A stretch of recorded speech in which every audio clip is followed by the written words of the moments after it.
So the last video, it wasn't really my taste, but now moving on to something that has really been in my scope. The title of the video, The Unmaking of India, How the British Impoverished the World's Richest Country.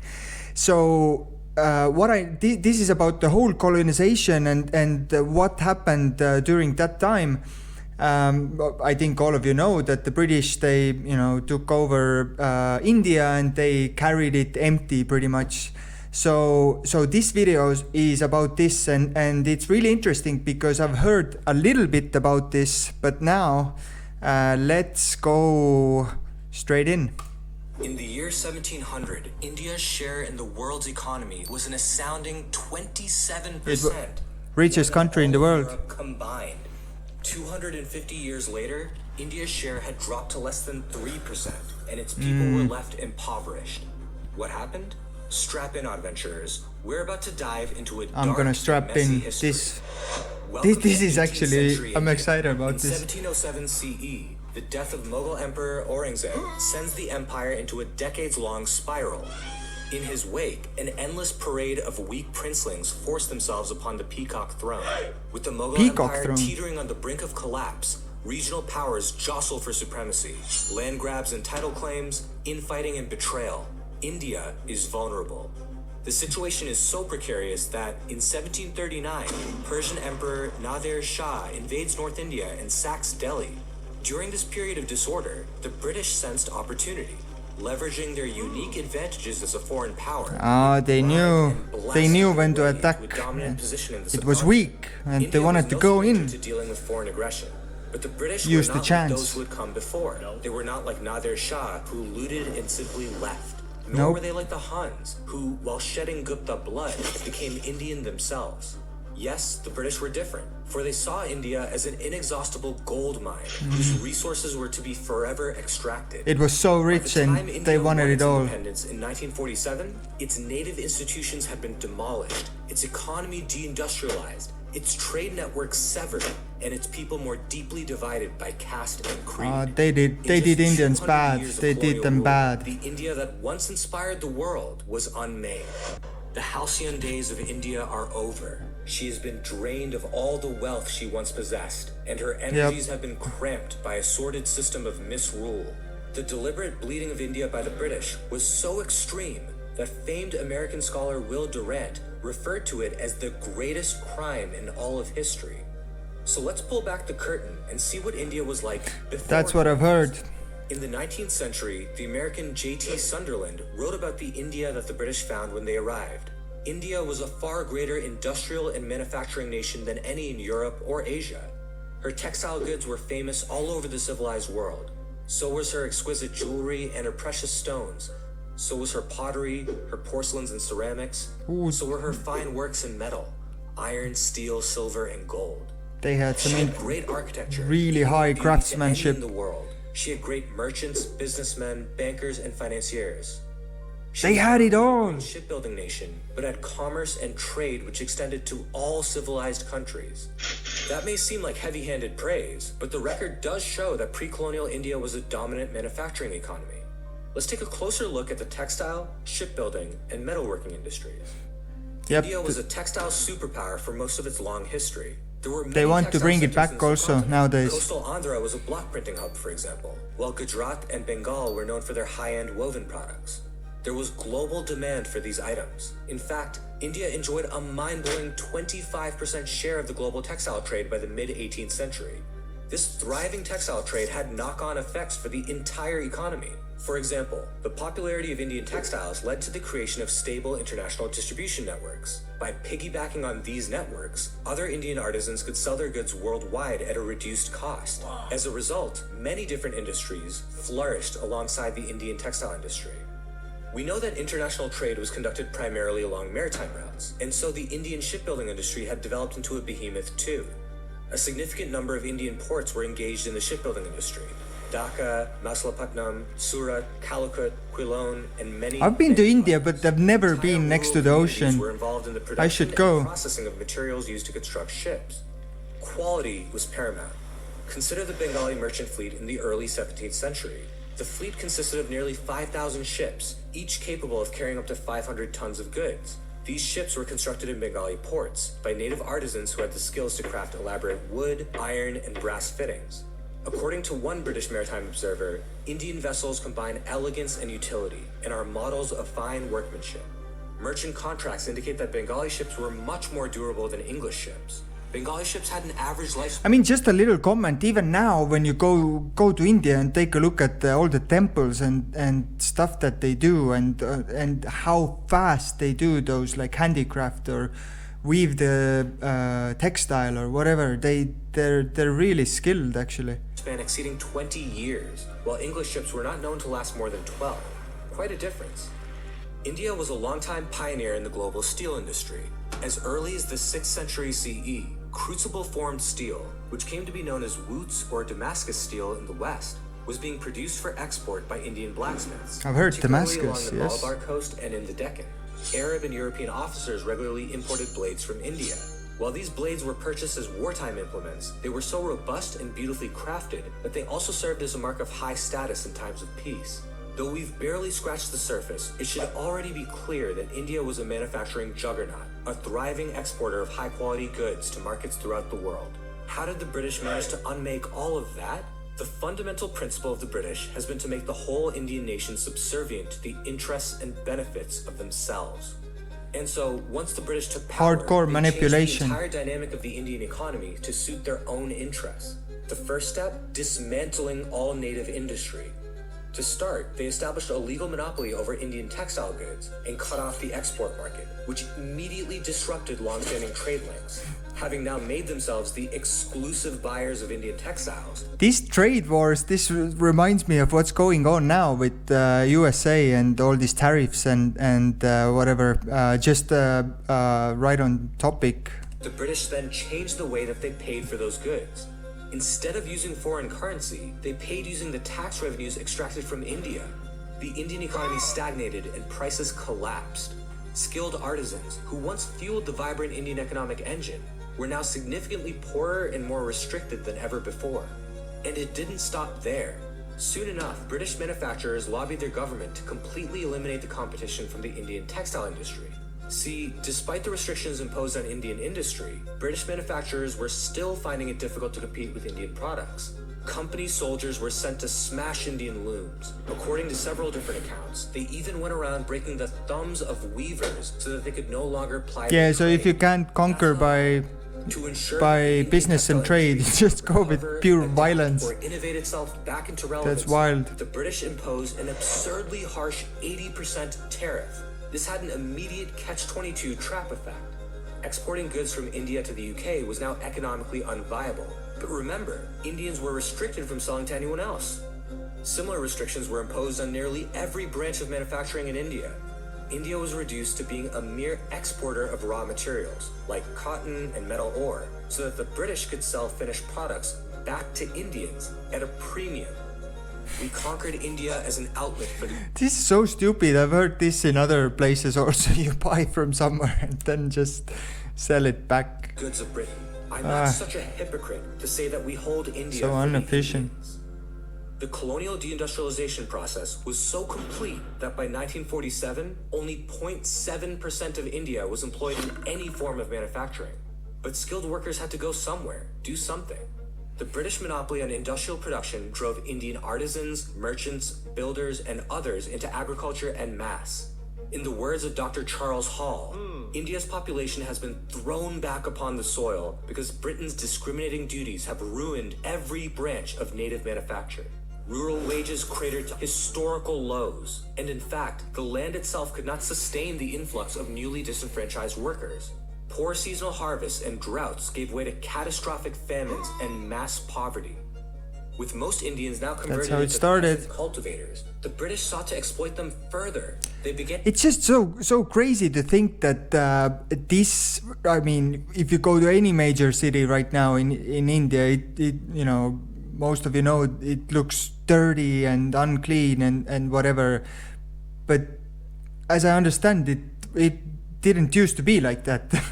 So, but they're economically they're doing very good now, and maybe they're going back to that lavish lifestyle.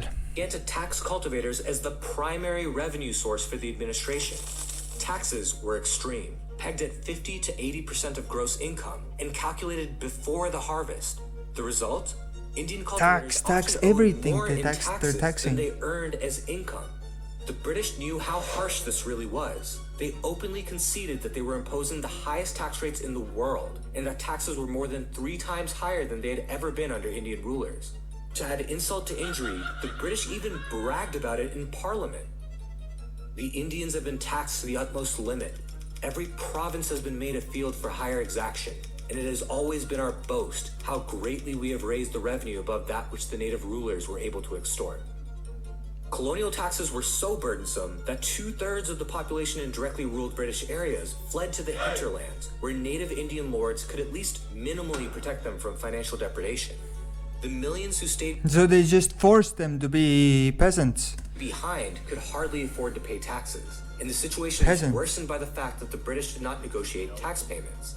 Horrors were perpetrated under the guise of sinless mathematical neutrality. Tax defaulters were confined in cages and exposed to the burning sun. Fathers sold their children to meet the rising rates. Vulnerable peasants were physically tortured to pay up, and when they didn't have the means to pay, the British confiscated their farmland for themselves. Tens of millions of landless peasants were created for the first time in Indian history. By the end of the 19th century, India was Britain's largest source of revenue by far. Its largest purchaser of lots to carry out also. I mean, it was so wealthy and they just completely demolished it. exports, and a source of highly paid employment for both British civil servants and soldiers, and they were all paid for by Indian taxes. Many British officials freely acknowledged the exploitative nature of the colonial enterprise. In fact, a Prime Minister of the UK, the Marquess of Salisbury, himself admitted, as India is to be bled of money, the lancet should be directed to those parts where the blood is congested.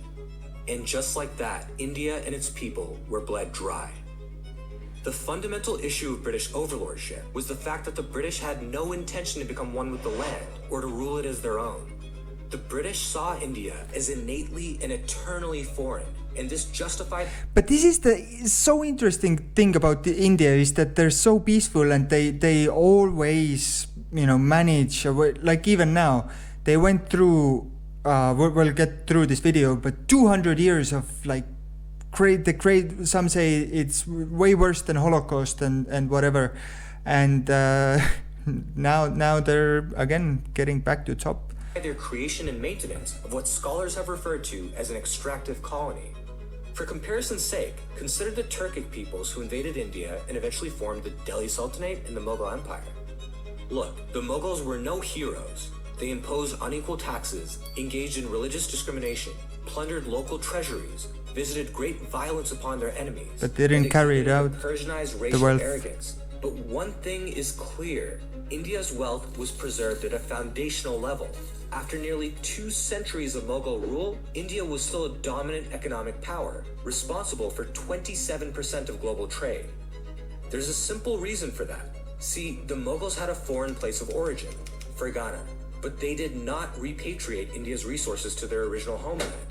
India may not have been Fergana, but it had become their new home, and so their loyalties and energies were owed solely to India. Meanwhile, the British ruled India. Oh, they carried it out. The bulk of everything in India wasn't reinvested in India. No. It was extracted London. and repatriated to their distant, foggy homeland. They built the Big Ben on India's money. Modern economists have estimated that the India's total money. amount of wealth that the British extracted from India is in the ballpark of $43 trillion. Yes, 43 trillion back. Is that back in that when time? taxes are not spent in the country from which they are raised, they That's constitute wild. an absolute loss and extinction of the whole amount withdrawn That's from the wild. country. The money might as well be thrown into the sea.